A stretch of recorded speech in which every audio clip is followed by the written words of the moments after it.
અતિ ઉત્તમ।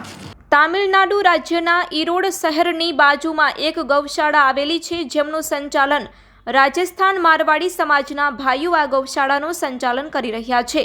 ગૌસેવા સંઘ સંચાલિત ગૌશાળામાં સામાન્ય ગૌમાતા, ગીરની ગૌમાતા, કાકરેજની ગૌમાતા તેમજ અસંખ્ય ગૌમાતાના દર્શન થયા અને ત્યાં રોજ સવાર સાંજ ગૌમાતાની પૂજા થાય છે, આરતી કરવામાં આવે છે અને સવાર સાંજ સૂકો ચારો, લીલો ચારો, ખોડ, ભૂસો, ઘઉં, ગોળના લાડવા આપવામાં આવે છે તેમજ પીવાના પાણીની વ્યવસ્થા પણ ખૂબ જ સુંદર છે।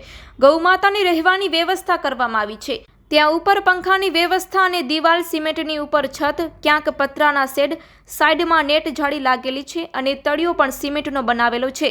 સૂકા ચારાની અલગ વ્યવસ્થા, લીલા ચારાની અલગ વ્યવસ્થા, ખોડ અને ભૂસાની અલગ વ્યવસ્થા પણ છે।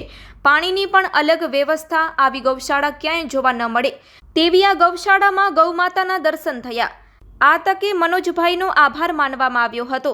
ગૌશાળા લઈ જઈ અને તેમની વ્યવસ્થા તેમના ટ્રસ્ટી જોડે મળાવી ગૌશાળા વિશે વાત કરવાનો મોકો મળ્યો હતો।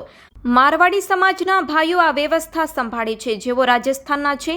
ખોંભડી મોટીના શ્રી મનોજભાઈ ગોપાલભાઈ છાભૈયા પોતાનો બિઝનેસ ફેક્ટરી તામિલનાડુના ઈરોડ શહેરમાં શરૂ કરે છે, ત્યારે આ ગૌશાળાની મુલાકાતનો મોકો મળ્યો હતો।